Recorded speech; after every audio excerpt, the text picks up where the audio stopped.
খালাকাল্লাহু আদম, কালকের এই দিনটায়, এই জুমার দিনে আল্লাহ তাআলা সাইয়েদনা আদম আলাইহিস সালামকে তৈরি করেছে। বিশ্বনবী বলেন, লাম্মা খালাকাল্লাহু আদম ওয়া কানা তুলুহু 60 যিরাআন। আল্লাহ তাআলা যখন আদম আলাইহিস সালামকে তৈরি করলেন 60 হাত লম্বা করে তৈরি করলেন। সুবহানাল্লাহ। আর আমরাও যারা জান্নাতে ঢুকবো আমাদের আকৃতি থাকবে 60 হাত লম্বা। মজা করে সুবহানাল্লাহ পড়তে পারলেন না? আল্লাহ সাইয়েদনা আদমকে তৈরি করলেন এই জুমার দিনে। আবার সাইয়েদনা আদম আলাইহিস সালামকে পৃথিবীর বুকে তিনি পাঠিয়ে দিয়েছিলেন এই জুমার দিনে। সুবহানাল্লাহ। কুল নাহবিতু মিনহা জামিআ, O Adam, go down with your wife, তোমার স্ত্রী হাওয়াকে নিয়ে পৃথিবীতে নামো। সাইয়েদনা আদম আলাইহিস সালামকে আল্লাহ তাআলা পাঠিয়েছিলেন শ্রীলঙ্কার একটা পাহাড়ে, অ্যাডামস পিক। ওখানে ঐতিহাসিকভাবে প্রমাণিত, এটা হাদিসে নেই, কুতুবুত তারিখে এসেছে। শ্রীলঙ্কায় একটা পাহাড় আছে, কলম্বো থেকে অনেক দূর। ওই পাহাড়ের চূড়ায় সাইয়েদনা আদম আলাইহিস সালামের ফুটপ্রিন্ট আছে। ফুটপ্রিন্ট মানে পায়ের ছাপ। সুবহানাল্লাহ পড়ো। সুবহানাল্লাহ। এটারে বলে ফিঙ্গারপ্রিন্ট। এটারে কি বলে? পায়ের গুলারে একজনের আঙ্গুলের ছাপের সাথে একজনের আঙ্গুলের ছাপের মিল নাই। শুধু তাই না, আমার এই আঙ্গুলের সাথে এই আঙ্গুলের ছাপের কোনো মিল নাই। আয়াহসাবুল ইনসানু আল্লান নাজমা ইযামা বালা কাদিরিনা আলা আন নুসাউবিয়া বানান। আল্লাহ বলেন, গোলাম, তুমি মনে করেছো তোমার হাড্ডি গুড্ডি পচে যাবে, তোমাকে আমি একত্রিত করে আবার বানাতে পারবো না? বানানো তো অনেক দূরের কথা, আমি তো তোমার আঙ্গুলের ছাপগুলো সংরক্ষণ করে রেখেছি। চিল্লায় পড়েন আল্লাহু আকবার। 1880 সালে স্যার ফ্রান্সিস গাল্টন নামে একজন বিজ্ঞানী, তিনি আবিষ্কার করেছেন যে আমাদের আঙ্গুলের ছাপগুলো আলাদা, ফিঙ্গারপ্রিন্ট আলাদা। এই 10টা আঙ্গুলের একটার সাথে আরেকটার কোনো মিল নাই। এই পৃথিবীতে যদি 600 কোটি মানুষ হয় তাহলে 6000 কোটি আঙ্গুল, একটা আঙ্গুলের সাথে আরেকটা আঙ্গুলের ছাপের মিল আছে? যারা সিগনেচার দিতে পারে না এরা কি দেয়? টিপসই দেয়। সুবহানাল্লাহ। কি ম্যাজিক আল্লাহ আঙ্গুলে রেখে দিয়েছে, একটা আঙ্গুলের ছাপের সাথে আরেকটা আঙ্গুলের ছাপের মিল নাই। এখন এই বায়োমেট্রিক অথেন্টিকেশনের জন্য অনেক জায়গায় দিতে হয়। ইমিগ্রেশন পাস করবেন, গিভ ইউর ফিঙ্গারপ্রিন্ট। ভিসা করবেন, Schengen visa, European visa, provide your fingerprint first. Canadian এম্বাসিতে গিয়েছিলাম, সব আঙ্গুলের আলাদা আলাদা ফিঙ্গারপ্রিন্ট রেখেছে। এখন এটা অথেন্টিকেশনের জন্য সিকিউরিটি পারপাস খুব গুরুত্বপূর্ণ। কিন্তু 1500 বছর আগে, 1880 মানে কি 200 বছর তো না, 200 বছর আগে বিজ্ঞানীরা আবিষ্কার করলো। 1500 বছর আগে সূরাতুল কিয়ামার ভিতরে ফিঙ্গারপ্রিন্টের কথা বলেছে কে? আল্লাহ। আর পায়েরটারে বলে ফুটপ্রিন্ট। এটা প্রাণীদের ক্ষেত্রে প্রযোজ্য, কারণ প্রাণীদের আঙ্গুল নাই, আছে? ওদের আছে পা। বাঘের কয় পা? কথা কয় না, 4 পা। বাঘের হাত কয়টা? হাত নাই, ওদের পা।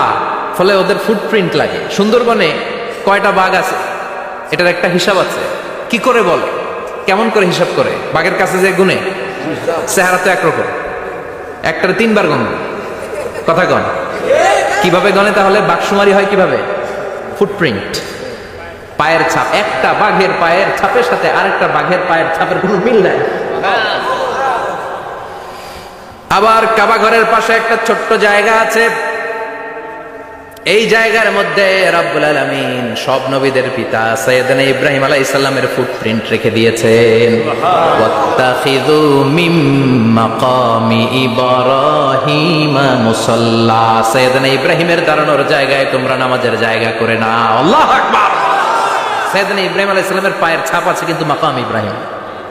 আর সাইয়েদনা আদম আলাইহিস সালামের পায়ের ছাপ আছে অ্যাডামস পিকে, শ্রীলঙ্কার ওই পাহাড়ে। তো যেদিন আদম আলাইহিস সালামকে আল্লাহ ওখানে পাঠিয়ে দিয়েছিলেন ওই দিনটা ছিল জুমার দিন। সুবহানাল্লাহ নাই? সুবহানাল্লাহ বাড়িতে যায় বলেন, চিল্লায় পড়েন আল্লাহু আকবার। এরপরে সাইয়েদনা আদমকে পাঠানো হলো শ্রীলঙ্কায়। সাইয়্যিদাতুনা হাওয়া আলাইহাস সালামকে পাঠিয়ে দেয়া হলো সৌদি আরবের জেদ্দা শহরে। আরবিতে জেদ্দা বা জাদ্দা মানে দাদি। জেদ্দাতুন বা জাদ্দাতুন মানে কি? দাদি। হাওয়া আলাইহাস সালাম আমাদের সবার দাদি, ঠিক কিনা? ওনার নামে এই শহরের নাম। বছরের পর বছর সাইয়েদনা আদম আলাইহিস সালাম এবং হাওয়া আলাইহাস সালাম আল্লাহর কাছে ক্ষমা চাইলেন, আল্লাহ, ভুল করে নিষিদ্ধ গাছের ফল খেয়েছি, তুমি মাফ করে দাও। আল্লাহ বললেন, আদম, কয়েকটা কালিমা শিখিয়ে দেব, এই কালিমাগুলো পড়ে আমার কাছে দোয়া করো, আমি কবুল করে নিব। আল্লাহু আকবার। আল্লাহ শিখিয়ে দিলেন আর বললেন, আদম পড়া, রাব্বানা যালামনা আনফুসানা ওয়া ইন লাম তাগফির লানা ওয়া তারহামনা লানাকুনান্না মিনাল খাসিরিন। ও আল্লাহ, জুলুম করেছি নাফসের উপর, ভুল করেছি, অন্যায় করেছি, আপনি যদি ক্ষমা না করে দেন আমরা শেষ হয়ে যাব, আমরা হালাক হয়ে যাব, ক্ষতিগ্রস্তদের মধ্যে শামিল হয়ে যাব, ঠিক কিনা? আল্লাহ সাইয়েদনা আদম আলাইহিস সালামের তওবা কবুল করলেন। ওনার কাজ হচ্ছে তওবা কবুল করা, আমাদের কাজ গুনাহ করা, শয়তানের কাজ ওয়াসওয়াসা দেওয়া, আল্লাহর কাজ খালি মাফ করা। সুবহানাল্লাহ পড়বেন না? তাকাব্বালাল্লাহু তাওবাতা আদম ফি ইয়াউমিল জুমআহ। আল্লাহ যেদিন আদম আলাইহিস সালামের তাওবা যে কবুল করছেন, ঘোষণা দিয়েছেন, এই ঘোষণাটা ছিল জুমার দিনের ঘোষণা। আবার সাইয়েদনা আদমকে যেদিন রূহ কবজ করে আবার নিয়ে যাওয়া হয়, ওই দিনটাও ছিল জুমার দিন। পড়েন সুবহানাল্লাহ। পৃথিবীতে একজন মানুষই শুধু জানতেন যে তিনি পৃথিবীতে কতদিন বাঁচবেন, সেটা হচ্ছে সাইয়েদনা আদম আলাইহিস সালাম। ওনাকে বলে দেওয়া হয়েছিল উমরুকা আলফু সানা, তুমি পৃথিবীতে বাঁচবে 1000 বছর। কয় বছর? সাইয়েদনা আদমের সামনে অনেকগুলো রূহ রাখা হলো। সাইয়েদনা আদম বললেন, এরা কারা? আল্লাহ বললেন, এরা হচ্ছে নাসালুক, তোমার বংশধর, পৃথিবীতে তোমার পরে এরা পৃথিবীতে আসবে। সাইয়েদনা আদম বললেন, আল্লাহ ওই যে একটা রূহ দেখা যায়, এটার নাম কি? আল্লাহ বললেন, হাদা ইবনুকা দাউদ, এটা তোমার ছেলে দাউদ, সে দুনিয়াতে নবী হয়ে আসবে, তার ছেলে সুলাইমানও নবী হয়ে আসবে। সাইয়েদনা আদম বললেন, মাবুদ, আমার ছেলে দাউদের কত বছর হায়াত আপনি দিয়েছেন? আল্লাহ বললেন, 40 সানা, মাত্র 40 বছর, 4 ইয়ার্স, 40 বছর তোমার ছেলেটা বাঁচবে। ও আল্লাহ, আমি বাঁচবো কয় বছর? তুমি বাঁচবা 1000 বছর। সুবহানাল্লাহ। সাইয়েদনা আদম বললেন, মাবুদ, এত ফুটফুটে সুন্দর আমার ছেলে দাউদ, মাত্র 40 বছর দিলেন কেন? জিদ মিন উমরিহি, বাড়ায়া দেন। কি করেন? সুপারিশ করতেছে পোলার লাইগা। কে?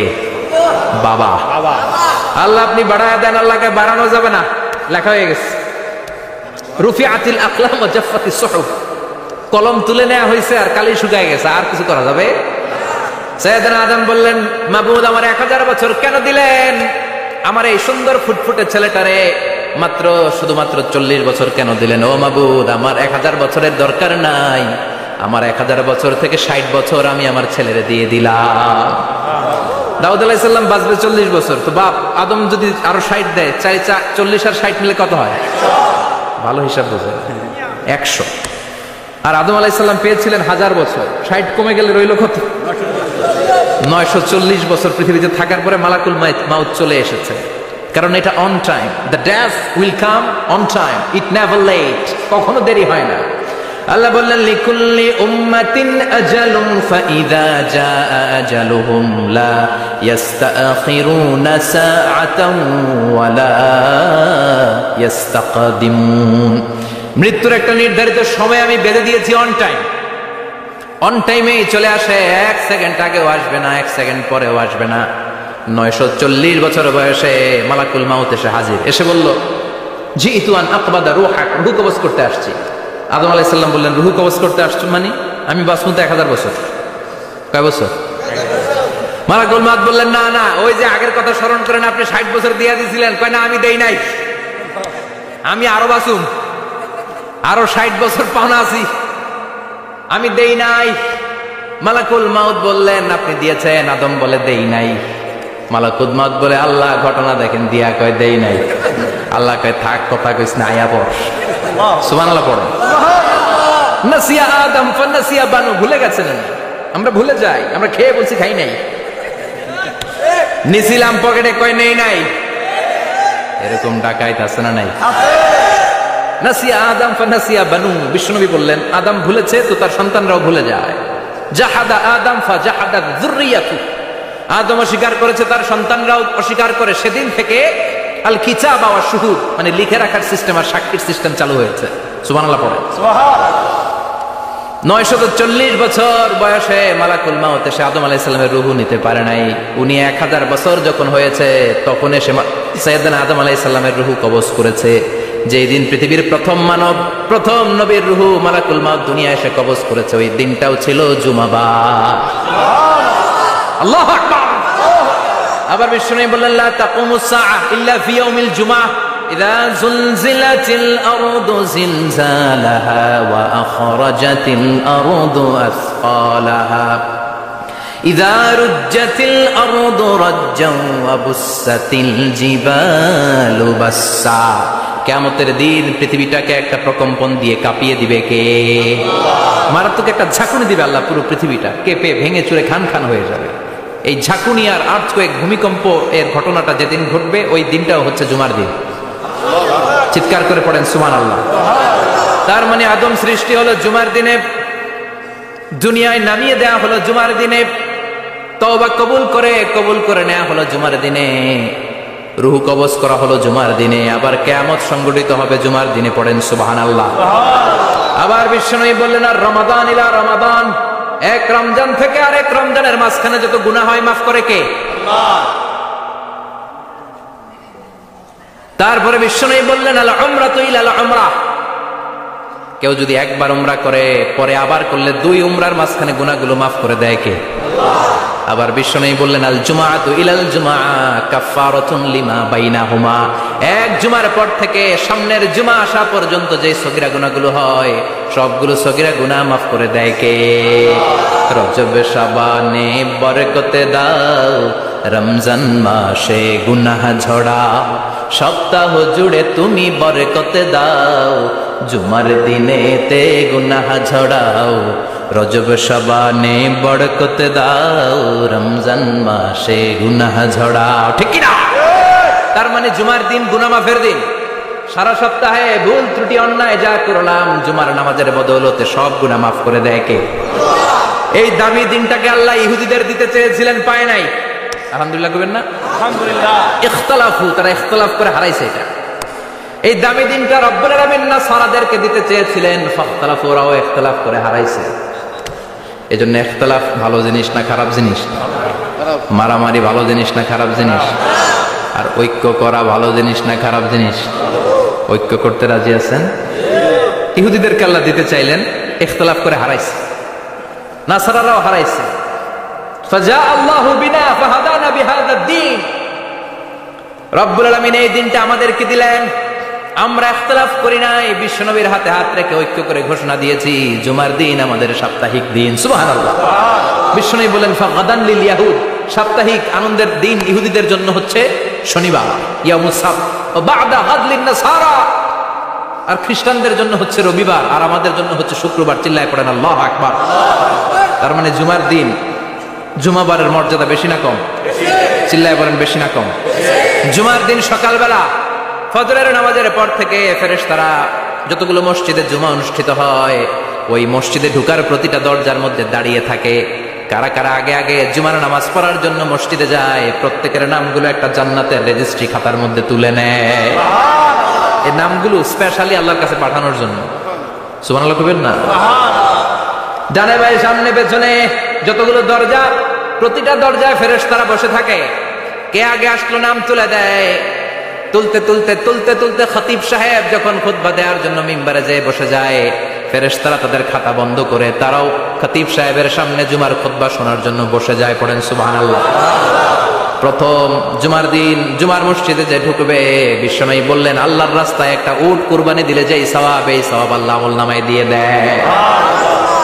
দ্বিতীয় পর্যায়ে যে ঢুকে, বিশ্বনবী বললেন, বাকারা, গরু কুরবানির সওয়াব পায়।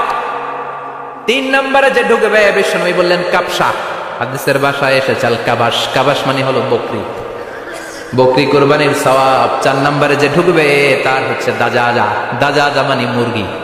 5 নম্বরে যে ঢুকবে, বিশ্বনবী বললেন, বাইদা, নোয়াখালীরা কয় বয়দা, আমরা কই আন্ডা, কুমিল্লায় কই ডিম।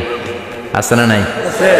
এক দেশের কত ভাষা, এক দেশের গালি আর এক দেশের বুলি। আমরা বলি ছেলে, কুষ্টিয়ায় বলে পুত্র, আরেক জায়গায় গেলে বলে হুত, আরেক জায়গায় গেলে বলে ফোয়া। আছে না নাই? এক এলাকায় বলে বেটা ছেলে, ছেলেদেরকে বেটা ছেলে, মরদ ফোয়া, মরদ ফোয়া হইতে না, মরদ ফোয়া হবে। আহা, কি ভাষার বৈশিষ্ট্য! তো যেটা আমরা বলি ডিম, কোথাও বলে আন্ডা, কোথাও বলে বয়দা। তো এই বয়দা আল্লাহর রাস্তায় দান করে দিলে যেই সওয়াব, পঞ্চম ব্যক্তি ওই সওয়াব পাবে। এই 5 জনের পরে আর লেখালেখি নাই, বাকিদেরটা নরমাল এন্ট্রি করে সব ফেরেশতারা খুতবা শোনার জন্য বসে যায়। সুবহানাল্লাহ। তো জুমার দিনে আগে আগে যাবেন তো? সবাই রাজি আছেন? চিৎকার করে পড়েন ইনশাআল্লাহ। আলহামদুলিল্লাহ, আমরা এই জুমার দিনটাকে রাষ্ট্রীয় ছুটির দিন হিসেবে পেয়েছি, পাইছি না? 1984 সালে হুসাইন মোহাম্মদ এরশাদ সাহেব এই ভালো কাজ করছিলেন, উনি সব করছে জীবনে, স্বৈরাচারীও করছে, ভালো কাজও করছে। তো খারাপটা আর আমরা না বলি, যেটা ভালো এটাই বলি। উনার কারণে আজ অবধি এই 84 থেকে আজ 34 বছর বাংলাদেশের রাষ্ট্রীয়ভাবে সাপ্তাহিক ছুটির দিন কোনটা? আলহামদুলিল্লাহ করবেন না? এই উসিলায় আল্লাহ ওনারে মাফ করুক। পৃথিবীর অনেক দেশে কিন্তু শুক্রবার ছুটির দিন না। আমি বছরের বেশিরভাগ সময় মালয়েশিয়াতে থাকি। মালয়েশিয়ার সাপ্তাহিক ছুটির দিন রবিবার। খ্রিস্টানদের সাথে অনেক বিজনেস তাদের মেনটেন করতে হয়, তো তারা যদি শুক্রবারে ছুটির দিন করে তাহলে সপ্তাহে 2 দিন ব্যবসা বাণিজ্য কাটা পড়ে যায়। নিজেদের কারণে শুক্রবার বন্ধ, যাদের সাথে বিজনেস ওদের কারণে রবিবার বন্ধ। আমরা আলহামদুলিল্লাহ আল্লাহর দেয় পবিত্র দিনটাতে পেয়েছি জুমাবার, আলহামদুলিল্লাহ পড়েন আলহামদুলিল্লাহ। এই জন্য বিশ্বনবী বললেন, খবরদার এদিনের নামাজ মিস করো না। মান তারাকা সালাসা জুমাইন তাহাউনান, গাফলতি করে টানা 3টা জুমা যে ব্যক্তি মিস করলো, তাবা আল্লাহু ফি কলবিহি, রব্বুল আলামিন ওই লোকটার অন্তরের মধ্যে মোহর মেরে দেয়। ওয়া কুতিবা ফি জুমরাতিল মুনাফিকিন, মুনাফিকদের খাতায় তার নাম তুলে দেয়। 3টা জুমা যদি কেউ মিস করে, 2টা পানিশমেন্ট। এক হচ্ছে তবে আল্লাহু ফি কলবি, আল্লাহ অন্তরে মোহর মেরে দেয়। ভালো কথা ভাল লাগে না, নামাজ ভাল লাগে না, আজান ভাল লাগে না, ইসলাম ভাল লাগে না, শুধু মৌজ মাস্তি ভাল লাগে, গান বাজনা ভাল লাগে, এরকম আছে না নাই? জুমার নামাজে যায় না। আরেকটা হলো কুতিবা মিনাল মুনাফিকিন, মুনাফিকদের খাতায় নাম তুলে দেয়। আল্লাহ হেফাজত করো। আরো জোরে পড়েন আমিন। জুমার দিন আগে আগে মসজিদে আসবেন সবাই? রাজি? আসেন, আল্লাহ জুমার ব্যাপারে কি ওয়াজ আমাদেরকে করলেন আমরা শুনি। শুনতে রাজি? আল্লাহ বললেন, ইয়া আইয়ুহাল্লাযীনা আমানু ইযা নুদিয়া লিস-সালাতি মিন ইয়াউমিল জুমআতি ফাসআউ ইলা যিকরিল্লাহি ওয়া যারুল বাই', যালিকুম খায়রুল লাকুম ইন কুনতুম তা'লামুন। পড়েন না আল্লাহু আকবার। আল্লাহ বললেন, ও আমার মুমিন বান্দারা শোনো শোনো। আপনাদেরকে অ্যাড্রেস করে আল্লাহ বলছেন, ও আমার মুমিন বান্দারা শোনো, ইযা নুদিয়া লিস-সালাতি মিন ইয়াউমিল জুমআ, জুমার নামাজের আযান যখন দেয়া হয়, ফাসআউ ইলা যিকরিল্লাহ, আল্লাহর স্মরণে তোমরা ধাবিত হও। ওয়া যারুল বাই', কেনাবেচা বন্ধ করে দাও। যালিকুম খায়রুল লাকুম ইন কুনতুম তা'লামুন, এটাই তোমাদের জন্য কল্যাণ যদি তোমরা বুঝতে পারো। জুমার নামাজের আযান যখন হয়, ফাসআউ ইলা যিকরিল্লাহ, আল্লাহর স্মরণে তোমরা বের হয়ে যাও। আল্লাহু আকবার। ফাসআউ ইলা যিকরিল্লাহ ইযা নুদিয়া লিস-সালামি ইয়াউমিল জুমআ, জুমার নামাজের আযান যখন দেয়া হয় বের হয়ে যাও, তখন কোনো কাজ রাখা যাবে না। এই আযান দ্বারা উদ্দেশ্য হচ্ছে খতিব সাহেব খুতবা দেওয়ার জন্য মিম্বারে বসলে যে আযানটা দেয়া হয়, এই আযান। কথা বুঝতে পেরেছেন? কিন্তু দুর্ভাগ্যজনক হলেও সত্য, আমাদের বাংলাদেশে এই আজানটা কেন যেন মুয়াজ্জিন ভাইরা ইমাম সাহেবের সামনে এসে আস্তে আস্তে দেয়, ছোট ছোট করে ইমাম সাহেবের মুখের উপরে দেয়, মাইকে দেয় না। এটা পাইছে কই? এটা যে কোত্থেকে ঢুকছে এক আল্লাহই ভালো জানে। আজান মানে অ্যানাউন্সমেন্ট। আজান মানে কি? কথা বলেন। অ্যানাউন্সমেন্ট কি জোরে হবে না আস্তে? তো সব আজান মাইকে এত সাউন্ড করে, এই আজানটা ইমাম সাহেবের মুখের সামনে এসে ছোট ছোট করে কেন দেয়? এটার কোনো দলিল আছে বলে আমার জানা নাই। এই আজানটা মাইকে হতে হবে। আমি পৃথিবীর যত দেশ ঘুরেছি, অনেক বড় বড় মসজিদে আমি জুমার সালাত করেছি। সব জায়গায় মক্কাতুল মুকাররমা সহ, মসজিদে নববী সহ সব জায়গায় খতিব সাহেব জুমার মিম্বারে বসার পরে যে আজানটা দেয়া হয়, এটা অন্যান্য আজানের মতো মাইকে দেয়া হয়। আল্লাহ বললেন, ইযা নুদিয়া লিস-সালামি ইয়াউমিল জুমআ, জুমার দিনের আজান যখন দেয়া হয়, এই আজান দ্বারা উদ্দেশ্য হচ্ছে খতিব বসলে যে আজান 12:30 12:15 দিকে যে আজান, এই আজান উদ্দেশ্য নয়। বিশ্বনবীর সময়ে এই 12:30 12:15 দিকে যে আজান ছিল, এটা ছিল না। বিশ্বনবীর সময় ছিল না, আবু বকরের সময় ছিল না, সাইয়েদনা ওমর ফারুকের সময় ছিল না। এটা চালু হয়েছে সাইয়েদনা উসমান যুন নুরাইনের সময়। তখন মদিনাতে মানুষের সংখ্যা অনেক বেড়ে গিয়েছে, লোকজন আর জায়গা হয় না, মুসল্লিতে ঠাসাঠাসি। উনি ঘোষণা দিলেন, সুকে জাওরা, জাওরা নামক বিশাল একটা বাজার আছে, ঘোষণা দিলেন এখন থেকে ওই জায়গায় জুমার নামাজ হবে। মানুষ যেন আগ থেকে প্রস্তুতি নিয়ে আসতে পারে, এজন্য জাওরা নামক বাজারে উনি আরেকটা আজান দেওয়ার প্রচলন করলেন। সুবহানাল্লাহ। সেখান থেকে আজ অবধি আমরা এই অতিরিক্ত আজানটা দিয়ে থাকি। এটা নবীর সুন্নাত না, এটা সাহাবীর সুন্নাত। বিশ্বনবীর সুন্নাত মেনে নেওয়ার জন্য আবশ্যক 4 খলিফার থেকে পাওয়া সুন্নাতগুলো মেনে নেওয়া আবশ্যক। বিশ্বনবী বললেন, আলাইকুম বিসুন্নতি ওয়া সুন্নাতিল খুলাফায়ে রাশিদিন আল মাহদিন, আমার সুন্নাত ধরবা। হেদায়েত প্রাপ্ত 4 খলিফার সুন্নাত ধরবা। কেমনে ধরবা? ইক্ষু চিনেন? ইক্ষু না গ্যান্ডারি নাকি আখ না কুশাই? হ্যাঁ, আখ, কাঁচা আখ খায় কি করে? এই সামনের দাঁত দিয়ে ভাঙে না? সামনের দাঁত দিয়ে বলে ভাঙে, চাপার দাঁত দিয়ে, এই জায়গার দাঁত দিয়ে শক্ত করে ধরতে হয়। বিশ্বনবী বললেন আব্দু আলাইহা বিন নওয়াজিজ, আমার সুন্নত আর সাহাবীদের সুন্নতকে চাপার দাঁত দিয়ে আঁকড়ে ধর, যাতে ছুটে না যায়। চিল্লায় পড়েন আল্লাহু আকবার। এটা সাইয়েদনা উসমানের সুন্নাত। বিশ্বনবী বললেন ইযা নুদিয়া লিস-সালাহ মিন ইয়াউমিল জুমআতি ফাসআউ ইলা যিকরিল্লাহ, জুমার দিনের আযান যখন দেয়া হয়, ফাসআউ ইলা যিকরিল্লাহ, আল্লাহর স্মরণের দিকে ধাবিত হও। দেরি করো না। দেরি করা যাবে? আযান হইলে কোনো কাজ রাখবেন? কোনো ব্যস্ততা থাকবে? কাজ একটাই, জুমার নামাজ। চিল্লায় বলেন কাজ একটাই, সেটা কি? আল্লাহ বললেন ফাসআউ। ফাসআউ এর শাব্দিক অর্থ হচ্ছে দৌড়াও। আসলে কি? তো এই দৌড়াও দিয়ে আসলে দৌড়াও বোঝানো হয়নি, এটা দ্বারা বোঝানো হয়েছে আল মুবাদারা ওয়াল ইহতিমাম, ইম্পর্টেন্স দেয়া, এমফাসাইজ করা, গুরুত্ব, গুরুত্বের সাথে আগে আগে প্রস্তুতি নাও। ফাসআউ দ্বারা দৌড়ানো বোঝানো হয়নি। প্রমাণ কি? কারণ বিশ্বনবী দৌড়ে দৌড়ে নামাজে যেতে নিষেধ করেছেন। বিশ্বনবী বলেছেন ইযা উকিমাতিস সালাহ, মনোযোগ দিয়ে শুনুন, ইযা উকিমাতিস সালাতু ফালা তাতুহা তাসআউন ওয়া আতুহা তামশুন আলাইকুম বিসাকিনাহ ফামা আদরাকতুম ফাসাল্লু ওয়া মা ফাতাকুম ফাতিম্মু, যখন নামাজ শুরু হয়ে যায় দৌড়ে দৌড়ে যাবে না। তামশুন, হেঁটে হেঁটে যাও, আলাইকুম বিসাকিনাহ, ধীরে ধীরে যাও, ফামা আদরাকতুম ফাসাল্লু, ইমাম সাহেবের সাথে যে যত রাকাত পাবা পড়বা, ওয়া মা ফাতাকুম ফাতিম্মু, যেটা ছুটে যায় নিজে নিজে পড়ো, কবুল করে নিবে কে? আল্লাহ। কিন্তু দৌড়ে যায় নামাজ ধরা যাবে? খবরদার, ধীরস্থির ভাবে যাবেন। হাঁটার মধ্যে একটা গুরুত্ব দিয়ে তাড়াতাড়ি ধরতে চাবেন, কিন্তু দৌড়ে যাওয়া যাবে? নিষেধ করেছেন। অনেক মুসল্লিরা এটা করে।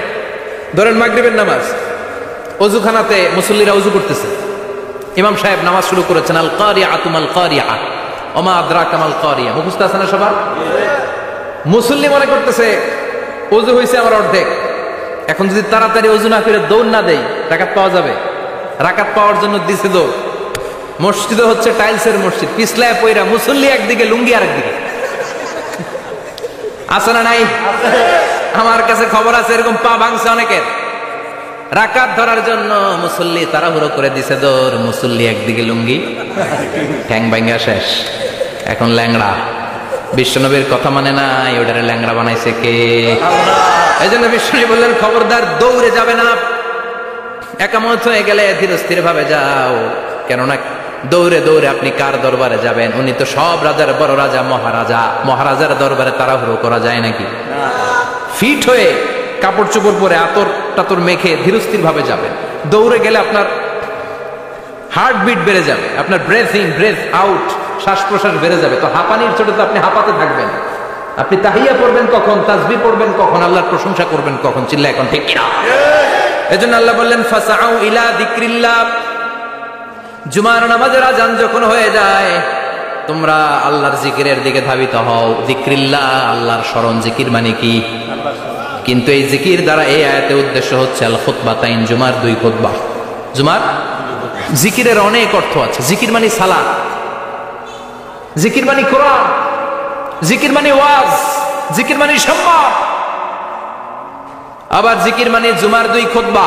আবার জিকির মানে সুবহানাল্লাহ, আলহামদুলিল্লাহ, লা ইলাহা ইল্লাল্লাহ, সুবহানাল্লাহ, আলহামদুলিল্লাহ, লা ইলাহা ইল্লাল্লাহ, মুহাম্মাদুর রাসূলুল্লাহ সাল্লাল্লাহু আলাইহি ওয়াসাল্লাম। এটাও জিকির। সুবহানাল্লাহ, আলহামদুলিল্লাহ, আল্লাহু আকবার, এই তিন জিকিরের চেয়ে শ্রেষ্ঠ কোনো জিকির আছে? কথা কন। বিশ্বনবী প্রত্যেক ফরজ নামাজের পরে সুবহানাল্লাহ 33 বার, আলহামদুলিল্লাহ 33 বার, আল্লাহু আকবার 34 বার পড়তেন। রাজি আছেন? সবাই পড়তে রাজি আছেন? লাফালাফি করবেন না তো? ঘাড় বাঁকা করবেন না তো? হুই হুই করে চিল্লাফাল্লা করা যাবে? জিকিরের মধ্যে সৌন্দর্য আছে না নাই? আল্লাহ নিজেও সুন্দর, আল্লাহর কাছে যেটা আমরা পেশ করব সবটাই সুন্দরভাবে পেশ করতে হয়। চিল্লা এখন ঠিক কিনা? তার মানে জিকিরের অনেক অর্থ। জিকিরের এক অর্থ হলো কোরআন। জিকিরের এক অর্থ কি? আপনি যখন কোরআন পড়েন তখন জিকির করেন কার? কথা বলেন। আবার আপনি যখন নামাজ পড়েন জিকির করেন কার? আবার আপনি যখন লা ইলাহা ইল্লাল্লাহ এটা পড়েন জিকির করেন কার? ঝিনুকের ভেতর লুকিয়ে থাকে যেমন মতি, ঝিনুকের ভেতর লুকিয়ে থাকে যেমন মতি, কলমা শাহাদাতে আছে আল্লাহর জ্যোতি, কলমা শাহাদাতে আছে আল্লাহর জ্যোতি। পড়েন সুবহানাল্লাহ। এই লা ইলাহা ইল্লাল্লাহ সবচেয়ে শ্রেষ্ঠ জিকির। সাইয়েদনা মুসা আলাইহিস সালাম আল্লাহরে বললেন, আল্লাহ আল্লিমনি যিকরান, আপনি আমার এমন একটা জিকির শিখাইয়া দেন, লা ইয়ালামুহা ইল্লা আনতা ওয়া আনা, যে জিকিরটার শব্দ আপনি আর আমি ছাড়া কেউ জানবে না। দুনিয়াতে যত অদ্ভুত অদ্ভুত প্রশ্ন সব আপনি মুসা আলাইহিস সালামের মাথা থেকে পাবেন। ভেরি কিউরিয়াসিটি ছিল ওনার, বিভিন্ন বিষয়ে আল্লাহর প্রশ্ন করতেন। আল্লাহরে বললেন, আল্লাহ আল্লিমনি কালিমাতান আল্লিমনি যিকরান লা ইয়ালামুহা ইল্লা আনতা ওয়া আনা, ও আল্লাহ এমন একটা জিকির আমারে শিখান, দিনে রাতে সব সময় এই জিকির আমি করব, আপনারে ডাকবো, কিন্তু শর্ত হলো এই জিকিরটা জানবে শুধু আপনি আর জানবো শুধু আমি, কেউ জানবে না। আল্লাহ বললেন, মুসা পড়ো লা ইলাহা লা ইলাহা ইল্লাল্লাহু মুহাম্মাদুর রাসূলুল্লাহ সাল্লাল্লাহু। আল্লাহ বললেন, মুসা পড়ো লা ইলাহা ইল্লাল্লাহ। মুসা আলাইহিস সালাম কয়, মাবুদ এটা তো জাতীয় জিকির, সবাই জানে। জানে না? জানে না লা ইলাহা ইল্লাল্লাহ এমন কেউ আছে? কথা কন, জানেন না আপনারা? কথা বলেন, জানেন না? মুসা আলাইহিস সালাম বললেন, আল্লাহ এটা জাতীয় জিকির কইলেন কেন? আমি তো চাইছি এক্সট্রা অর্ডিনারি, অসাধারণ একটা জিকির, সুপারক্যালিফ্রাজিলিস্টিক এক্সপিয়ালিডোসাস, এক্সেলেন্ট একটা জিকির, আনপ্যারালাল, কারো কাছে নাই, শুধু আমি জানবো আর আমি পড়বো। আল্লাহ বললেন, মুসা এই লা ইলাহাকে যদি এক পাল্লায় রেখে দাও, তাম বিশ্ব, 7 আকাশ 7 জমিনটারে তুলে যদি তুমি আরেক পাল্লায় রেখে দাও, লা রাজাহাত কাফাতু লা ইলাহা ইল্লাল্লাহ, মুহূর্তের মধ্যে লা ইলাহার পাল্লা ভারী হয়ে যাবে।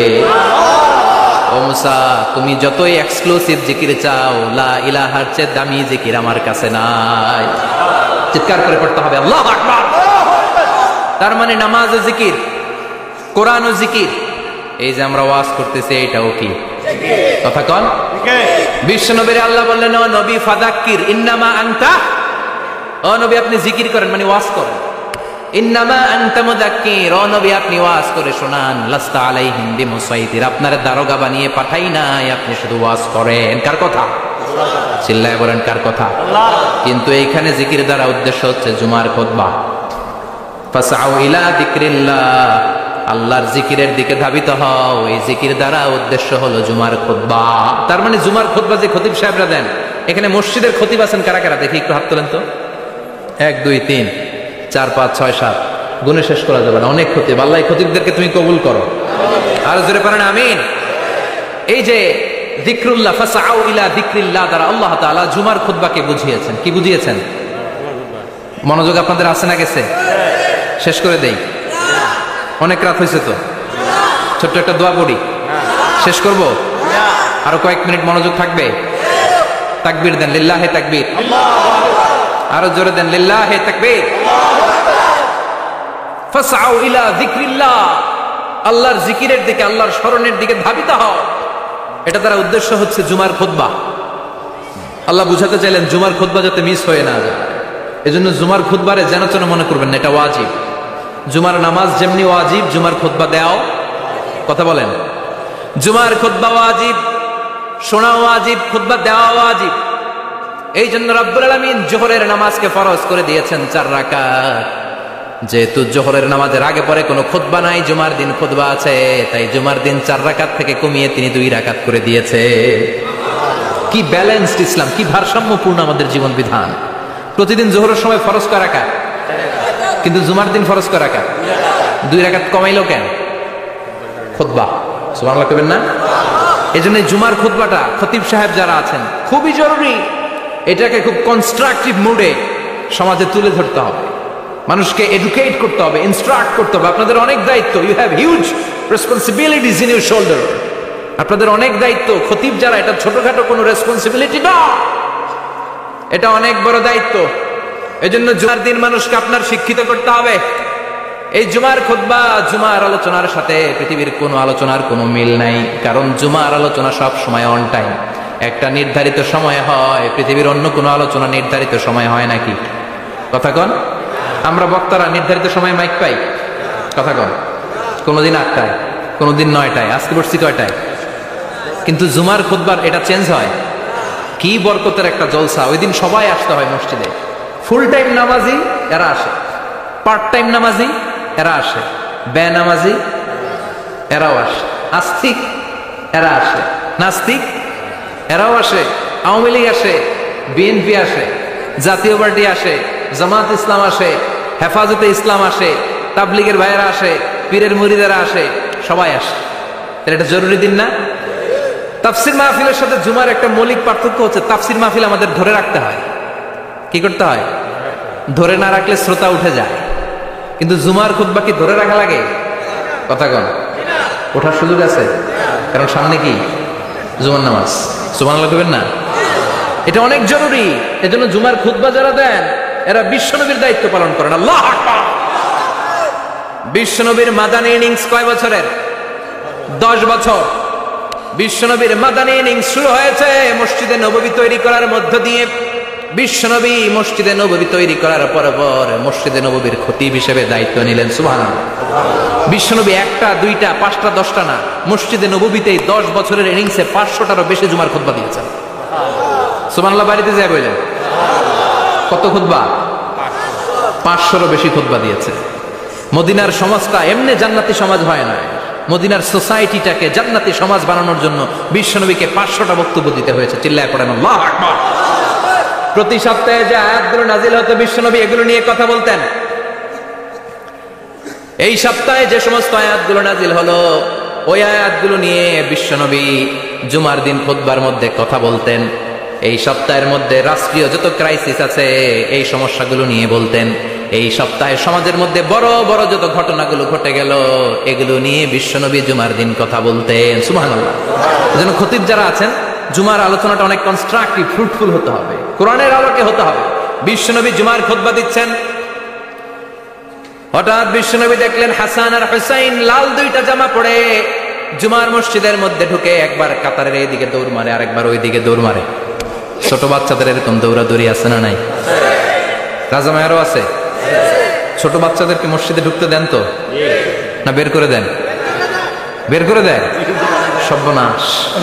বাচ্চাদেরকে মসজিদ থেকে বের করবেন না, কখনোই বের করবেন না। তুরস্কের বিভিন্ন মসজিদে বড় বড় ফেস্টুন দিয়ে লেখা থাকে তারাবির নামাজে, জামাতের নামাজে মুরব্বীরা যখন সামনে নামাজ পড়বে পিছন থেকে যদি ছোট বাচ্চাদের চিল্লা চিল্লি আর কিচির মিচির শব্দ শুনতে না পাওয়া যায় তাহলে ভবিষ্যৎ প্রজন্ম নিয়ে আপনারা চিন্তিত থাকুন। পিছনে যদি বাচ্চাদের হই হুল্লোড় না থাকে, চিল্লাফাল্লা না থাকে, তার মানে নেক্সট জেনারেশন এগুলো মুসল্লি হবে না, এগুলো হবে ডাকাত। এজন্য এরা বিভিন্ন প্রজেক্ট চালু করেছে। 40 দিন টানা ফজরের নামাজ যে ছোট বাচ্চারা মসজিদে এসে পড়বে ওই প্রজেক্টের আওতা থেকে একটা করে সাইকেল দিয়ে দেওয়া হচ্ছে। সুবহানাল্লাহ কইবেন না? কুয়েতে আরেকটা প্রজেক্ট করছে, ফজরের নামাজে মুসল্লি নাই। কুয়েতের এই প্রজেক্ট হচ্ছে marriage project, second marriage project, দ্বিতীয় বিবাহ প্রকল্প। কি কাজ এই প্রকল্পের? তারা ঘোষণা দিল মসজিদে ফজরের সালাতে মুসল্লি পাওয়া যায় না, তো যারা যারা ফজরের নামাজে মসজিদে আসবে না, টাইমলি আসবে না, তাদেরকে মসজিদের টাকা দিয়ে মসজিদের অর্থায়নে দ্বিতীয় বিবাহের ব্যবস্থা করে দেওয়া হবে। এই ঘোষণা দেওয়ার পর থেকে ওই এলাকার কোন মহিলার তাহাজ্জুদ মিস হয় না। ফজর তো অনেক দূরে, তাহাজ্জুদের সময় থেকে হাজবেন্ডের ডাকা শুরু করে মসজিদে যাও, তাড়াতাড়ি তাড়াতাড়ি কোথায় যাও, কারণ মসজিদে না গেলে দ্বিতীয় বিয়ে আছে না নাই? সুবহানাল্লাহ কইবেন না? What a project, what a project, কত চমৎকার প্রজেক্ট। এই প্রজেক্টগুলো নেওয়ার দরকার আছে না নাই? এজন্য ছোট বাচ্চাদেরকে মসজিদ থেকে তাড়িয়ে দেওয়া যাবে, এদেরকেও নিয়ে যান। এরা হাসতে খেলতে চলতে ফিরতে, আমি বাইরের যত জায়গায় তারাবি পড়েছি, অনেক দেশে তারাবি পড়েছি রমাদানে, ছোট বাচ্চারা পিছনে অনেক কিচির মিচির করে, হঠাৎ অ্যানাউন্সমেন্ট দেয় বাবা মারা ছেলে মেয়েদেরকে শান্ত করেন, কিছুক্ষণ শান্ত, 2 রাকাত পরে আবার চিল্লাচিল্লি, আছে না নাই? তো ওরা যদি না চিল্লায়, ওরা যদি লাফালাফি না করে, লাফালাফিকে 80 বছরের মুরব্বী করবে? কথা কয় না। মুরব্বী লাফালাফি করলে এটা মানাবে? ছোট বাচ্চারা লাফালাফি করবে, একজন আরেকজনের কামড় দিবে, কাঁচের গ্লাস ভাঙবে, এটাই পৃথিবীর সৌন্দর্য। চিল্লায় বলেন ঠিক কিনা? বিশ্বনবী একবার আসরের নামাজের সেজদা লম্বা করে দিলেন, সাহাবারা বললেন নবী নামাজের পরে ধরলেন অসুস্থ হয়ে গেলেন নাকি, অথবা কোরআনের আয়াত সেজদা অবস্থায় নাজিল হয়ে গেল নাকি? আসরের সেজদা তো এত লম্বা করতে কখনো দেখি নাই রে নবী। বিষ্ণু বললেন, না, অসুস্থ হই নাই, কোরআনের আয়াত নাজিল হয় নাই। আমি যখন সেজদায় লুটিয়ে পড়েছি, আমার কলিজার টুকরা নাতি হাসান আমার কাঁধের উপরে চেপে বসেছে। আমি যদি সেজদা থেকে মাথা উঠাই হাসানের কষ্ট হয়ে যাবে, তাই আসরের একটা সেজদা আমি ইচ্ছা করেই লম্বা করে দিয়েছি। কি নবী ছিল, কি মায়া ছিল নাতিদের সাথে। হাসান হুসাইন বিশ্বনবী, যে নবী হচ্ছে সব নবীদেরও সর্দার, ওই নবীরে ঘোড়া বানায়া, বিশ্বনবীর বাবরি চুল ছিল তো ওই চুল ধরে এরকম ঘোড়া ঘোড়া খেলত। বিশ্বনবীর কাঁধে বসে বিশ্বনবীর বাবরি চুল টেনে টেনে এটা আমার ঘোড়া। হাসান হুসাইনের গায়ের এমন কোন জায়গা নাই যে জায়গায় বিশ্বনবী চুমা দেয় নাই। আর বলতেন, রাইহানা চাইনি ফিদ দুনিয়া, হাসান আর হুসাইন হলো আমার দুনিয়ার সুগন্ধি। সাইয়্যিদা শাবাবি আহলিল জান্নাহ, জান্নাতীরা আপনারা যারা জান্নাতে যাবেন, আপনাদের সামনে দুইটা পতাকা থাকবে, একটা থাকবে হাসানের হাতে আর একটা হুসাইনের হাতে। বিশ্বনবী মসজিদে নববীতে জুমার খুতবা দিচ্ছেন, হঠাৎ হাসান আর হুসাইন লাল দুইটা জামা পরে কাতারের মধ্যে দৌড়াদৌড়ি শুরু করলেন। বিশ্বনবী খুতবা থামিয়ে দিলেন, মিম্বার থেকে নেমে হাসান হুসাইনকে দুই হাতে টানতে টানতে মিম্বারের উপরে নিয়ে আসলেন, যাতে মুসল্লিদের ডিস্টার্ব না হয়ে যায়। হাসানকে ডান হাতে ধরে, হুসাইনকে বা হাতে ধরে বাকি খুতবাটা বিশ্বনবী তখন শেষ করলে। 500টা খুতবা দিয়েছেন। কয়টা? চিল্লায় বলেন কয়টা? আবার বিশ্বনবী জুমার খুতবা দিতে দাঁড়ালেন। এক সাহাবী এসে বসে পড়ল। বিশ্বনবী বললেন, কম, দাঁড়াও। 2 রাকাত পড়ছো? সাহাবী কয়, না, পড়ি নাই। বিশ্বনবী বললেন, ইরকা রাকাতান, 2 রাকাত পড়ো। সাহাবী 2 রাকাত পড়া শুরু করলেন। বিশ্বনবী আবার খুতবা দেওয়া শুরু করলেন। খুতবার নিরবিচ্ছিন্নতাকে ভঙ্গ করে বিশ্বনবী তাকে দাঁড়াতে বললেন, 2 রাকাত নামাজ পড়তে বললেন। তার মানে খতিব সাহেব মন গড়া শুধু খুতবা দিয়ে যায় না, ডানে বায়ে কোথায় কি হচ্ছে সবকিছু নজরে রেখে, কন্ট্রোলে রেখে, সামাজিক সব সমস্যার কথাগুলো তুলে ধরে অসামাজিক কার্যকলাপের বিরুদ্ধে হুঙ্কার দিয়ে জুমার প্ল্যাটফর্মটাকে শক্তিশালী করাই হচ্ছে একজনের খতিবের দায়িত্ব। চিল্লা এখন ঠিক কিনা? এ কাজই করেছেন বিশ্বনবী 500টা খুতবায়। আবার বিশ্বনবী দাঁড়িয়ে খুতবা দিচ্ছেন। এক সাহাবী এসে বলেন, নবী, মদিনার মধ্যে পানি নাই, অনাবৃষ্টি, দুর্ভিক্ষ, আপনি একটু দোয়া করেন যাতে বৃষ্টি হয়। কিসের দোয়া? বিশ্বনবী জুমার খুতবা থামিয়ে দিলেন। খুতবা দিচ্ছিলেন, খুতবা থামিয়ে দোয়া করলেন, আল্লাহুম্মা আসকিনা, আল্লাহুম্মা আসকিনা ইয়া গাউস আগিসনা, আল্লাহুম্মা আসকিনা গাইসান মুগীসান, মারিআন মুরিআন, নাফিআন গায়রা দার, আজিলান গায়রা আজিল। আল্লাহ, আপনি আমাদের সাহায্য করেন, আপনি রহমত করেন, বরকত দেন, আপনি মদিনার বুকে বৃষ্টি দেন, তাড়াতাড়ি দেন, দেরি করেন না। সুবহানাল্লাহ। বিশ্বনবী দোয়া করতে দেরি, মুহূর্তের মধ্যে ঝুমঝুম করে বৃষ্টি নাজিল হয়ে মদিনাটা প্লাবিত হয়ে গেল। আকাশে মেঘ দেয় কে? বৃষ্টি দেয় কে? আল্লাহ। মেঘ দে, পানি দে, ছায়া দে রে তুই, আল্লাহ মেঘ দে। পড়েন পড়েন, আল্লাহ মেঘ দে, পানি দে, ছায়া দে রে তুই, আল্লাহ মেঘ দে। সবকিছু দেয়ার মালিক কে? বৃষ্টি দেয় কে? মেঘ দেয় কে? বিশ্বনবীর দোয়ার বরকতে বৃষ্টি নামলো। শুক্রবার বৃষ্টি, শনিবার বৃষ্টি, রবি সোম মঙ্গল বুধ বৃহস্পতি শুক্র, এর পরের শুক্রবার পর্যন্ত টানা বৃষ্টি হলো। কারণ বৃষ্টির দোয়া করছে, বৃষ্টি বন্ধ আর দোয়া তো করে না, চলতেছে। আল্লাহ কাছে নবী চাইছেন, দিতেছি, না করলে থামামু। সুবহানাল্লাহ কবেন না? বৃষ্টি হইতে হইতে মদিনায় বন্যা, মরুভূমির দেশ, কি পরিমাণে হেভি রেইনফল হলে মরুতে বন্যা হয়। সুবহানাল্লাহ পড়বেন না? আবার বিশ্বনবী পরের জুমাবারে খুতবা দিচ্ছেন, ওই সাহাবী এসে হাজির, এসে বলে, ও নবী, আর বৃষ্টির দরকার নাই। যে বৃষ্টির দোয়া করতে বলেছিল সে এসে বলি, আর কিসের দরকার নাই? চিল্লায় বলেন, কিসের দরকার নাই? ও নবী, আর বৃষ্টির দরকার নাই, এবার বৃষ্টি বন্ধের দোয়া করেন। বিশ্বনবী আবার হাত তুলে বললেন, আল্লাহুম্মা হাওয়ালাইনা ওয়ালা আলাইনা, মানে আল্লাহ, আপনি বৃষ্টি দেন, তবে এই এলাকায় না, ডানে বায়ে সামনে পেছনে চারদিকে দেয়। সাহাবীরা মসজিদ থেকে বের হয়ে দেখে মদিনার চারদিকে এরকম গোল একটা চাকতি, এই চাকতি দিয়ে নীল আকাশ দেখা যায়, আর ডানে বায়ে সামনে পেছনে প্রচন্ড ঝড় ঝন্ডার বৃষ্টি। মদিনার আকাশে এক ফোঁটাও বৃষ্টি নেই। চিল্লা এখন সুবহানাল্লাহ। এগুলো হচ্ছে বিশ্বনবীর খুতবার বরকত। 500টা খুতবা দিয়েছেন, এজন্য খতিব সাহেবরা ভালো করে খুতবা দেওয়ার দরকার আছে না নাই? আল্লাহ বললেন, ইযা নুদিয়া লিস-সালাতি মিন ইয়াউমিল জুমআতি ফাসআউ ইলা যিকরিল্লাহি ওয়া যারুল বাই। জুমার আযান যখন হয়ে যায়, জুমার নামাজ পড়তে যাও, বেচা কেনা বন্ধ করে দাও। কার কথা? আল্লাহ।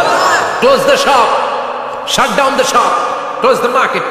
মার্কেট বন্ধ, দোকানের শাটার নামাও, ক্যাশ বক্সে তালা ঝুলাও, ব্যবসা প্রতিষ্ঠান, মার্কেট সবগুলো বন্ধ করে একজনের জিকিরের দিকে ছুটবা, তিনি কে? অল্প 1-1.5 ঘন্টার জন্য যদি ব্যবসা বন্ধ রাখেন, পরে যখন আবার দোকান খুলবেন জুমার বরকতে ব্যবসা বাড়িয়ে দিতে পারে কে? এরপর আল্লাহ বললেন ফাইদা কুদিয়াতিস সালাতু ফান্তাশিরু ফিল আরদি ওয়াবতাগু মিন ফাদলিল্লাহ ওয়াযকুরুল্লাহা কাসীরান লাআল্লাকুম তুফলিহুন। যখন নামাজ শেষ হয়ে যায়, ফাইদা কুদিয়াতিস সালাতু ফান্তাশিরু ফিল আরদ, জুমার নামাজ যখন শেষ হয়ে যায়, জামাতের নামাজগুলো যখন শেষ হয়ে যায়, ফান্তাশিরু ফিল আরদ, জমিনে ছড়িয়ে যাও, ওয়াবতাগু মিন ফাদলিল্লাহ, আল্লাহর কাছ থেকে ফজল তালাশ করো, মানে রিজিক তালাশ করো। কার কথা? নামাজ শেষ মসজিদে থাকবেন? কই যাবেন? কথা কোন, জোরে কোন। নামাজের সময় ঢুকবেন কই? নামাজ শেষে যাইবেন কই? আবার বলেন আজান হলে ঢুকবেন কই? আজান শেষ, নামাজ শেষ, যাবেন কই? কুদিয়াতিস সালাহ ফান্তাশিরু ফিল আরদ, এটা হচ্ছে ইসলামের বিধান। মসজিদে গোল হয়ে বসে থাকার কোনো বিধান নাই। শুধু মুরব্বী যারা, কাজ নাই, ফ্যামিলিরে দেওয়ার কিছু নাই, অবসর সময় ঢেল সময় মসজিদে বসে তেলাওয়াত করেন, জিকির করেন, সমস্যা নাই। কিন্তু যুবক যারা নামাজের পরে সমাজকে উপহার দিবা, রাষ্ট্রকে অনেক কিছু উপহার দেওয়ার আছে, তোমার ফ্যামিলির প্রতি অনেক দায়িত্ব আছে, কর্মক্ষম কেউ নামাজের পরে মসজিদে অলস সময় কাটানো যাবে? বিধানটা কার?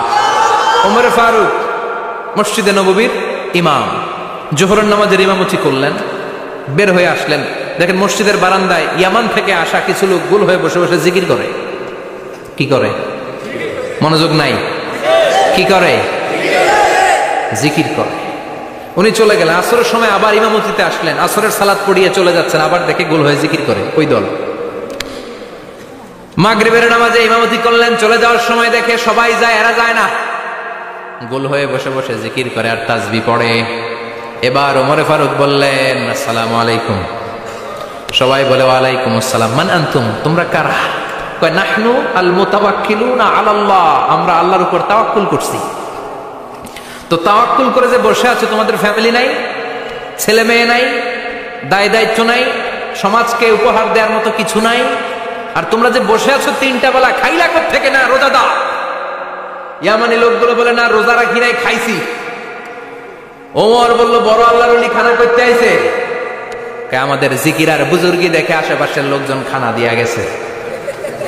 ওমরে ফারুক বলে তাইলে তো তোমরা মিথ্যাবাদী, তোমরা মুতাওয়াক্কিলুনা আলাল্লাহ নও, তোমরা আল্লাহর উপর তাওয়াক্কুল করনি, তোমরা হচ্ছে আল মুতাওয়াক্কিলুনা বা'দুকুম বা'দা, একে অপরের উপর নির্ভরশীল। যারা খানা দিয়ে যায় এদের উপর তোমরা নির্ভরশীল।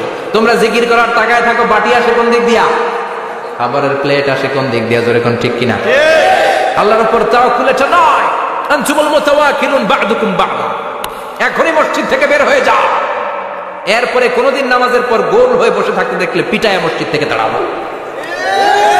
এটা হচ্ছে ইসলামের বিধান। চিল্লা এখন ঠিক কিনা? ফান্তাশিরু ফিল আরদ, নামাজের পরে কৃষক চলে যাবে মাঠে, ব্যবসায়ী চলে যাবে শপিং মলে, মেম্বার অব দ্য পার্লামেন্ট চলে যাবে সংসদে, সেনা সদস্যরা ঢুকে যাবে ক্যান্টনমেন্টে। চিল্লা এখন ঠিক কিনা? যার যেখানে দায়িত্ব পালন করার জন্য ছোট, মসজিদে বসে থাকা যাবে? কোন যুবক মানুষ, কর্মক্ষম মানুষ নামাজের পরে মসজিদে বসে বসে জিকির করা যাবে? নামাজে তো সবচেয়ে বড় জিকির, কামাই করা লাগবে না? মেয়ে কোথায় গেল, ছেলে কোথায় গেল, ফ্যামিলির খোঁজ খবর নেওয়ার দরকার আছে না নাই? চিল্লায় বেড়া ছেড়ে নাই। এরপর আল্লাহ বললেন ওয়াইদা রাআউ তিজারাতান আও লাহওয়ান ফাদ্দু ইলাইহা ওয়া তারাকুকা কাইমা। ও নবী, সাহাবারা কাফেলার পণ্যের লোভে, কাফেলার পণ্য এসেছে মদিনায় শুনে আপনাদের জুমার মিম্বারের মধ্যে দাঁড় করিয়ে রেখে সবাই চলে যায়। এটা ঠিক করে নাই। আমার কাছে এমন রিজিক আছে যেটা কখনো ফুরাবে না, ঠিক কিনা? এই আয়াতটা বুঝতে হলে 2 মিনিট খুব মনোযোগ দিয়ে কানগুলো খরগোশের মতো খাড়া করে ফেলেন। খরগোশ কিন্তু খুব খাড়া কান করে শোনে, জানেন? কানগুলো খরগোশের মতো খাড়া হয়েছে। মনোযোগ আছে? বিশ্বনবী সাল্লাল্লাহু আলাইহি ওয়াসাল্লাম মদিনাতে প্রথম যখন জুমার নামাজ পড়াতেন, তখন আগে জুমার 2 রাকাত পরে 2টা খুতবা দিতেন, ঈদের নামাজের মতো। ঈদের নামাজে আগে কি 2 রাকাত, পরে খুতবা। জুমার নামাজও ছিল এরকম, আগে 2 রাকাত নামাজ, পরে খুতবা। বিশ্বনবী আগে 2 রাকাত নামাজ পড়িয়ে খুতবা দিচ্ছেন। তখন মদিনায় দুর্ভিক্ষ, খাবার দাবার নাই। 1 মাস আগে দিহিয়াতুল কালবি আল আনসারী নামক এক সাহাবীকে দিয়ে বিশ্বনবী শাম দেশ থেকে কাফেলা পাঠিয়েছেন। খাবারের দ্রব্যাদি আনার জন্য, পণ্য আনার জন্য। 1 মাস পরে তারা খাদ্যের পণ্য নিয়ে, মদিনাতে তখন দুর্ভিক্ষ, খাবারের দাম 2 গুণ 3 গুণ, খাবারের পণ্য নিয়ে কাফেলা ফিরে এসেছে জুমার টাইমে। তখন বিশ্বনবী জুমার 2 রাকাত নামাজ পড়িয়ে খুতবা দিচ্ছিলেন। কি করতেছিলেন? আর তখন নিয়ম ছিল, কোন শহরে কাফেলা ঢুকলে তারা তবলা বাজাতো, ঢোল বাজিয়ে দিত, ঢোলের আওয়াজ সবাই শুনে ওইখানে জড়ো হতো। যার যত পণ্য কিনা দরকার পণ্য কিনে নিয়ে চলে যেত। বিশ্বনবী জুমার নামাজের ইমামতি করে 2টা খুতবা যখন দিবেন, মিম্বারের মধ্যে দাঁড়িয়ে বিশ্বনবী মসজিদে নববীতে খুতবা দিচ্ছেন। খুতবার মাঝখানে বিশ্বনবী তবলার আওয়াজ শুনতে পেলেন। কিসের আওয়াজ? বিশ্বনবী সহ সব সাহাবারা বুঝতে পেরেছে 1 মাস আগে দিহিয়াতুল কালবি শাম দেশে যেই কাফেলা পাঠানো হয়েছে, ওই কাফেলা খাবারের পণ্য নিয়ে মদিনার মধ্যে ঢুকেছে। এখন মসজিদে কানাঘুষা। কিছু সাহাবী বলে, না না, বিশ্বনবীর খুতবা রেখে যাওয়া যাবে না। অনেকে বলে, আমরা না গেলে মুনাফিকেরা সব পণ্য কিনে ফেলবে, আমরা খাবো কি? কেউ কয় বসে থাকি, কেউ কয় লজাই। 2-4 জন ওঠা শুরু, সাথে সাথে ওনাদের পিছনে পিছনে বাকি সাহাবীরা ওঠা শুরু। যেতে যেতে পেছন থেকে 1 কাতার, 2 কাতার, 3 কাতার, পুরো মসজিদে নববী খালি, মাত্র 12 জন সাহাবা ছাড়া। কয়জন? কথা কম। মাত্র 12 জন সাহাবা বিশ্বনবীর সামনে বসে আছেন। 4 খলিফা, জাবির ইবনে আব্দুল্লাহ, এরকম 12 জন সাহাবা বসে আছেন। সব সাহাবারা পণ্য কেনার জন্য চলে গেল। সাহাবারা ভাবলো নামাজ আসল, নামাজ তো পড়েই ফেলছে, এখন খুতবা সমস্যা নাই। কিন্তু আল্লাহ এটা সহ্য করলেন না। বিশ্বনবী দাঁড়িয়ে খুতবা দিবে, আর সাহাবারা সেই খুতবায় বসে না থেকে কাফেলার পণ্য করণের জন্য দৌড়াবে। এটা সাহাবাদের জন্য শোভনীয় নয়। চিল্লা এখন ঠিক কিনা?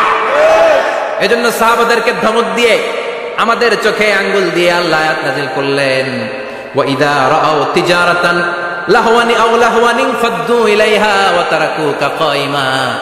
ও নবী, আপনার সাহাবারা দুনিয়ার পণ্য সামগ্রী দেখে আপনাকে জুমার মিম্বারের মধ্যে দাঁড়িয়ে রেখে তারা চলে যায়। কুল মা ইনদাল্লাহি খায়রুম মিনাল লাহবি ওয়া মিনাত তিজারা।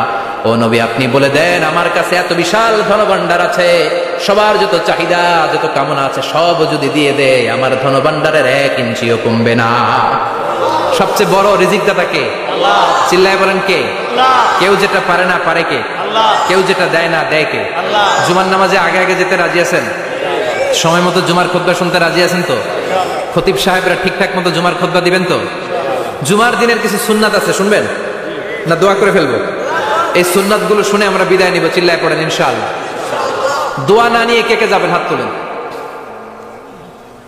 একজন। আর আপনি দোয়া না নিয়ে চলে যাবেন? এত ব্যস্ততা। জুমার দিনের প্রথম সুন্নত হচ্ছে জুমার দিনের ফজরের নামাজটা জামাতে পড়া। সবাই কয় খাইছে, হুজুরে ধরছে জায়গা মতো, আসল জায়গায়। ফজরের নামাজে ভেজাল আছে না নাই? রাজা মেয়ারে নাই। রাজা মেয়ারের মসজিদ সব প্যাক হয়ে যায়, মুসল্লি আর মুসল্লি। জুমার নামাজের প্রথম সুন্নত হচ্ছে ফজরের নামাজটা কি পড়া? জামাতে। আফদালুস সালাওয়াত ইনদাল্লাহি সালাতুল ফাজরি ফি ইয়াউমিল জুমআতি ফি জামাআ।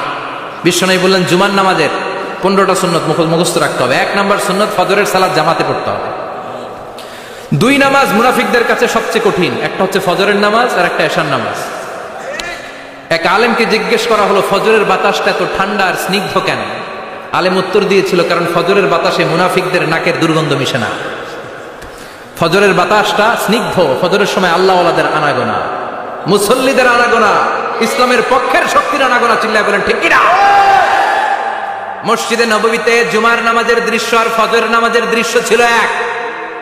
বাংলাদেশে ফজরের নামাজের দৃশ্য আর জুমার নামাজের দৃশ্য এক নাকি? ফজরের নামাজের সময় মুসল্লি নাই, 1 কাতারও হয় না। আর জুমার নামাজে পাক্কা মুসল্লি দেরি করে গেলে বারান্দায়ও জায়গা পায় না। কথা কম। তাহলে আগামীকাল ফজরের নামাজটা আমরা জামাতে পড়ব ইনশাআল্লাহ। ইনশাআল্লাহ। এত আসতে ইনশাআল্লাহ, আরো জোরে পড়েন ইনশাআল্লাহ। মনে থাকবে? ইমাম সাহেব কে মসজিদের? ইমাম কই? হাফেজ সাহেব কই? কালকে দেখবেন যে কি অবস্থা হয় ফজরের সময়। জুমার নামাজের মতো ভিড় হবে, আসা যাবে না। কথা কয় না। 2 নম্বর সুন্নাহ হচ্ছে আসওয়াক, মেসওয়াক করা। মাথরাতুন লিল ফাম মারদাতুন লির রাব। মেসওয়াক করলে দাঁত পরিষ্কার থাকে, আল্লাহ খুশি হয়ে যায়। বিশ্বনবী বলেছেন, যদি আমার উম্মতের জন্য কষ্ট না হতো প্রত্যেক নামাজের আগে মেসওয়াক করা আমি ফরজ করে দিতাম। মেসওয়াক ছিল বিশ্বনবীর জীবনের শেষ আমল। এই মেসওয়াক করে বিশ্বনবী শেষ নিঃশ্বাস ত্যাগ করেছেন। আপনার নবী আমার নবী ওনার জীবনের সর্বশেষ আমল ছিল কি? সুবহানাল্লাহ কইবেন না? বিশ্বনবী জাইতুনের ডাল দিয়ে মেসওয়াক করতেন। বিশ্বনবী বলতেন নি'মা সিওয়াকি আয-যাইতুন ফাইন্নাহু সিওয়াকি ওয়া সিওয়াকুল আম্বিয়া মিন ক্বাবলি। জাইতুনের ডালের মেসওয়াক কতই না ভালো, কারণ এটা দিয়ে আমিও মেসওয়াক করি, আমার আগে সব নবীরা জাইতুনের ডাল দিয়ে মেসওয়াক করেছে। সুবহানাল্লাহ। 3 নাম্বার হচ্ছে দুহুন, তেল মালিশ করবেন। বিশ্বনবী জাইতুনের তেল দাড়িতে, চুলে আর গায়ে দিতেন। বিশ্বনবী বলতেন ওয়াদাহিনু ফাইন্না ফিত তাদহিনি বারাকাত। তেল খাও, তেল দাও, তেল মালিশ করো, তেলের ভেতরে আল্লাহ বরকত ঢুকাইয়া দিছে। সুবহানাল্লাহ। তেল দিবেন তো? 4 নম্বরে আত্তিব, জুমার দিনে সুগন্ধি লাগিয়ে যাওয়া সুন্নাত। লাগাবেন? লাগাতে রাজি আছেন? বিশ্বনবী বলতেন এই দুনিয়ার 3টা জিনিস আমার কাছে সবচাইতে প্রিয়। হুব্বিবা ইলাইয়া মিন দুনিয়াকুম সালাস। এক হচ্ছে আন-নিসা, নারীদেরকে আমি পছন্দ করি। 2 হচ্ছে আত্তিব, সুগন্ধি লাগাতে আমি পছন্দ করি। বিশ্বনবীর কেউ সুগন্ধি হাদিয়া দিয়েছে, বিশ্বনবী নেয় নাই, এরকম কোন ঘটনা ঘটে না। আল্লাহু আকবার। 3 নম্বরে কুররাতু আইনি ফিস সালাহ। নামাজের মধ্যে যখন আমি দাঁড়িয়ে যাই আমার চক্ষুটারে ঠান্ডা করে দেয় কে? আল্লাহ। আবার বিশ্বনবী বলতেন আরবাউন মিন সুনানিল মুরসালিন। 4টা সুন্নাত সব নবীদের সুন্নাত। 1 নম্বরে আল হায়া মানে লজ্জা। আরেক বর্ণনা এসেছে আল খিতান মানে সুন্নাতে খাতনা, এটা সব নবীদের ছিল। আর সেওয়াক, সব নবীরা মেসওয়াক করেছেন। আত্তিব, সব নবীরা আতর লাগিয়েছেন। আর নিকাহ, সব নবীরা বিয়েও করেছেন। চিল্লায় পড়েন আল্লাহু আকবার। 5 নম্বর সুন্নাহ হলো আল লিবাস আহসানাস সিয়াব, সুন্দর জামা পরা। নট নেসেসারি যে নতুন জামা হতে হবে, পুরাতন জামাও ধুয়ে আয়রন করে পরলে একটা সৌন্দর্য আছে না নাই? ইন্নাল্লাহা জামিল ওয়া ইউহিব্বুল জামাল। আল্লাহ নিজে সুন্দর, সৌন্দর্যকে আল্লাহ পছন্দ করেন। পৃথিবীতে সবচেয়ে সুন্দর কে? পৃথিবী সুন্দর, মানুষ সুন্দর, আসমান সুন্দর, জমিন সুন্দর, সুন্দরে সুন্দরে পাল্লা। জান্না কত সুন্দর তুমি আল্লাহ, জান্না কত সুন্দর তুমি আল্লাহ। সুবহানাল্লাহ পড়েন। ইন্নাল্লাহা ইউহিব্বু আইয়ারা আসারা নি'মাতিহি আলা আবদিহি। আল্লাহ তার বান্দার উপর তার নেয়ামতের ছিটে ফোঁটা দেখতে চান। আপনি যদি ধনী হন, দামি জামা পরবেন, সুন্দর জামা পরবেন। অনেকে আছে অনেক ধনী, কিপটুসের মতো সিরা জামা পরে, আছে না নাই? আপনি ধনী মানুষ, আপনি সিরা জামা পরছেন কেন? আপনার যে সম্পদ আছে এটার বহিঃপ্রকাশ আল্লাহ দেখতে পছন্দ করে। আপনাকে যে আল্লাহ কি নাজ নেয়ামত দিয়েছে, অহংকার ছাড়া স্বাভাবিক বহিঃপ্রকাশটা আল্লাহ দেখতে পছন্দ করে। কোন সুবহানাল্লাহ। এরপরে 6 নাম্বার হলো ইকসারুস সালাহ আলান নবী, বিশ্বনবীর উপর বেশি বেশি দুরূদ পড়া। বিশ্বনবী বলতেন জুমার দিন শ্রেষ্ঠ দিন, এই দিন আমার উপরে বেশি বেশি দুরূদ পড়ো। ফাইন্না সালাতাকুম মা'রুদাতুন আলাইয়া, কেননা তোমরা যে আমার উপর দুরূদ পড়ো, কিয়ামতের আমি মরে যাওয়ার পরে এই দুরূদগুলো কে পাঠিয়েছে তার নাম, তার বাবার নাম সহ ফেরেশতারা আমার কবরে দিয়ে আসে। সাহাবারা বললেন ইয়া রাসূলুল্লাহ কাইফা সালাতুনা মা'রুদাতুন আলাইক, আপনি মরে যাওয়ার পরে আমাদের দুরূদ কেমন করে আপনি দেখবেন? ওয়াকাদ আরিমতা, আপনি তো পচে গলে মাটির সাথে মিশে যাবেন। বিশ্বনবী বলেন ইন্নাল্লাহা হাররামা আলাল আরদি আন তাকুলা আজসাদাল আম্বিয়া, নবীদের লাশকে খেয়ে ফেলা, নবীদের লাশকে পচিয়ে ফেলা জমিনের সব মাটির জন্য আল্লাহ হারাম করে দিয়েছে। নবীদের লাশ পচে না, নবীদের লাশ গলে না। যারাই বিশ্বনবীর উপর দুরূদ পড়বেন, আপনার নাম সহ, আপনার বাবার নাম সহ, মালাইকাতুস সাইয়াহিন, একদল ফেরেশতা আছে শুধু রাউন্ড দেয় গোটা ওয়ার্ল্ডে। কারা বিশ্বনবীর উপর দুরূদ পড়েছে, এই দুরূদ নিয়ে, এই নাম নিয়ে বিশ্বনবীর কবরে তারা পৌঁছে দেয়। চিল্লায় পড়েন আল্লাহু আকবার। এরপরে বিশ্বনবী বলতেন জুমার দিনে সূরাতুল কাহাফ পড়বা, কাহাফ পড়া সুন্নাহ। সূরাতুল কাহাফ পড়তে রাজি আছেন? আগামীকাল রাজি আছেন তো? 18 নম্বর সূরা, কোরআনের একেবারে মাঝখানের সূরা। আলহামদুলিল্লাহিল্লাযী আনজালা আলা আবদিহিল কিতাবা ওয়া লাম ইয়াজআল লাহু ইওয়াজা, এই আয়াত দিয়ে শুরু হয়েছে, শেষ করা হয়েছে ফামান কানা ইয়ারজু লিকা রাব্বিহি ফালইআমাল আমালান সালিহা ওয়া লা ইউশরিক বিইবাদাতি রাব্বিহি। আর মাঝখানে আছে ওয়ালিয়াতালাত্তাফ। হাফেজ সাহেবরা উত্তর দাও, মাঝখানে আছে কি? কথা কম। ওয়ালিয়াতালাত্তাফ একটা শব্দ আছে সূরা কাহাফের মাঝখানে। কোরআনের সব জায়গায় এক ফন্টে আয়াতগুলো লেখা, কিন্তু ওয়ালিয়াতালাত্তাফ মোটা করে লেখা আছে না? ডবল ফন্টে লেখা, মোটা, কারণ এটা কোরআনের একেবারে মাঝখানে অবস্থিত এই শব্দটা ওয়ালিয়াতালাত্তাফ। এর আগে যত শব্দ এর পরে তত শব্দ, এর আগে যত কোরআনের অক্ষর এর পরে তত অক্ষর। সুবহানাল্লাহ বাড়িতে গিয়া বিশ্বনবী বললেন সূরাতুল কাহাফ যে তেলাওয়াত করবে ইয়াকুনু লাহু নূর, এই সূরাতুল কাহাফ কিয়ামতের দিন তার সামনে বিশাল একটা আলো হয়ে আসবে। এই আলো দিয়ে পুলসিরাত পার হয়ে ওই বান্দা জান্নাতের ভেতরে ঢুকে যাবে। আবার বিষ্ণু বলেন, যারা সূরাতুল কাফের প্রথম 10 আয়াত তেলাওয়াত করবে জুমার দিন, শেষের 10 আয়াত যারা জুমার দিন তেলাওয়াত করবে, দাজ্জালের ফিতনা থেকে তাদেরকে মুক্ত রাখবে কে? আল্লাহ। সুবহানাল্লাহ পড়বেন না? কালকে সূরাতুল কাহফ দিয়ে সকাল শুরু করতে রাজি আছেন? সবাই রাজি? এরপর আত-তাবকির ইলাল মসজিদ, মসজিদে আগে আগে যাওয়া সুন্নাত। আগে যিনি যাবে উনি কি পাবে? তারপরে গরু, তারপরে বকরি, তারপরে মুরগি, মুরগির পরে ডিম না আন্ডা? আন্ডা। আল মাশিউ আলাল ইকদাম, বিষ্ণু বললেন হেঁটে হেঁটে জুমার নামাজে যাওয়া সুন্নাত। রিকশা, হুন্ডা, সাইকেল, সিএনজি দিয়ে গেলেও হবে, কিন্তু হেঁটে গেলে সওয়াব বেশি না কম? প্রতি কদমে কদমে আমলনামায় সওয়াব দিয়ে দিবে কে? এরপরে বিষ্ণু বললেন আদামু তাখাত্তি রিকাবান নাস, মানুষের ঘাড় ডিঙ্গিয়ে সামনে না যাওয়া সুন্নাত। অনেকে জুমার দিন আসে, সবার শেষে বসতে চায় সামনে, এরকম ডাকাইত আছে না নাই? রাজা মেহারে নাই? বিশ্বনবী জুমার খুতবা দিচ্ছেন, হঠাৎ এক সাহাবী সব সাহাবীর ঘাট ডিঙ্গিয়ে ডিঙ্গিয়ে সামনে আসতেছে বুলেটের মতো। বিশ্বনবী বললেন থামো, এ ছেলে বসো মিয়া, ফাকাদ আযাইতা ওয়া আনাইতা, আসছো দেরি করে আবার মুসল্লিদেরকেও কষ্ট দিচ্ছ। যেখানে জায়গা পাবেন ওইখানে বসবেন, মানুষের ঘাট ডিঙ্গিয়ে সামনের কাতারে যাওয়া এটা ঠিকই। এজন্য জুমার দিন আগে আগে আসার চেষ্টা করবেন। রাজি আছেন তো? এরপরে বিশ্বনবী বললেন দুখুলুল মসজিদে রাকাতাইন, জুমার নামাজের দিন মসজিদে ঢোকার পরে 2 রাকাত পড়া সুন্নাত। কয় রাকাত? রাজি আছেন? ক্বাবলাল জুমা বা'দাল জুমা। অনেকে প্রশ্ন